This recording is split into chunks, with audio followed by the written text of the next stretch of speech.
Good evening. This is Lindy Ross with the American Military University for class EVSP 601, Dr. Langone, September 22nd, 2024. This is my capstone proposal for PFAS public awareness and exposure levels in Long Island, New York. This is the oral defense of the capstone proposal. The capstone proposal objectives include research question and justification, thesis and hypothesis, background, sources of data, analytic procedures, and significance of research. The research questions used to formulate this hypothesis and thesis include the following. What are the proposed U.S. EPA PFAS standards for aquatic life? How will the proposed U.S. EPA PFAS standards in aquatic life impact human exposure levels? What are the differences between U.S. EPA and New York State Department of Health PFAS standards? Will increased public understanding of PFAS exposure risks and sources lead to reduced PFAS exposure for Long Islanders?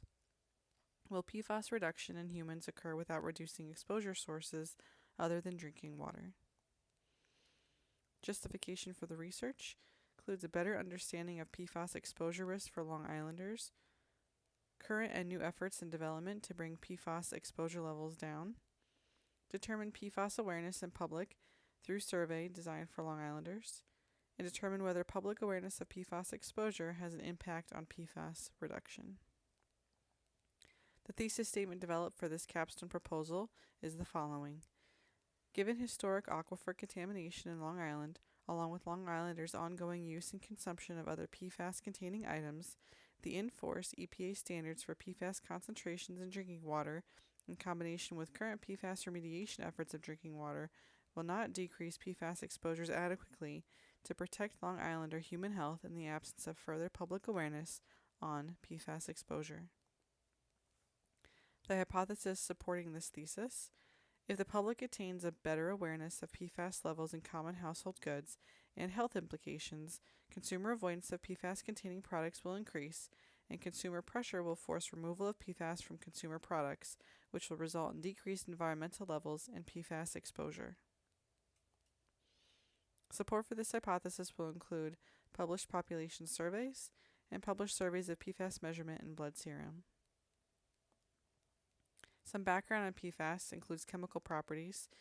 Mid-century developed chemical compound. It's manufactured for numerous consumer products.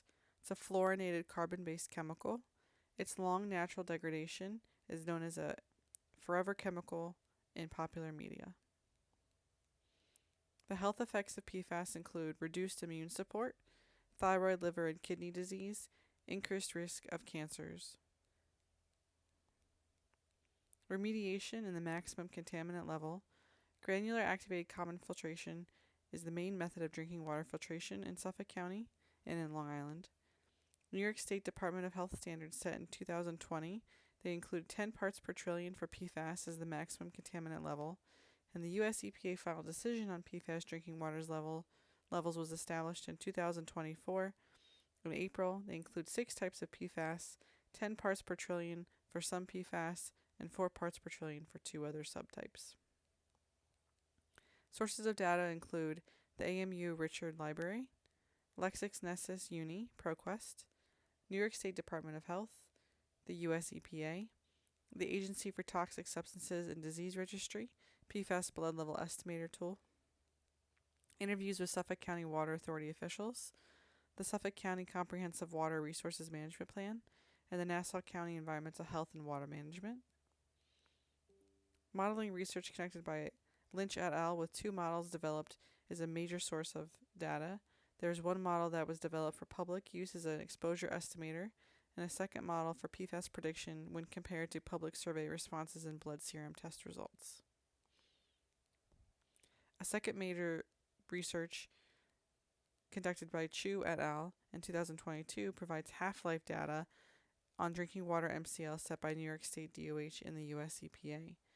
Uses PFAS concentrations in drinking water and known blood serum levels to predict PFAS levels.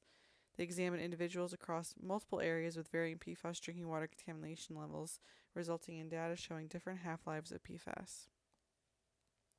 Analytic procedures for this capstone proposal include using different types of visuals, such as scatter plots with x-axis display of personal survey results and y-axis of blood results, double bar graphs with survey results with respondents per column and survey locations, and background tables of PFAS containing items for comparison to water levels. A relational model will conclude the capstone, demonstrating exposure levels to PFAS in drinking water compared with variable levels found in consumer goods, and the results derived using the model will address the hypothesis and make recommendations for increasing public awareness. Significance of this research includes public awareness increase of drinking water contamination in Suffolk and Nassau County, which are the two counties for Long Island, public awareness campaigns highlighting PFAS exposure in drinking water and not other sources, which is very important to understanding this hypothesis. National standards for drinking water in 2024 limited the standards and research on the PFAS and other industrial processes. The references used for conducting this capstone proposal and the oral defense are on the following slides.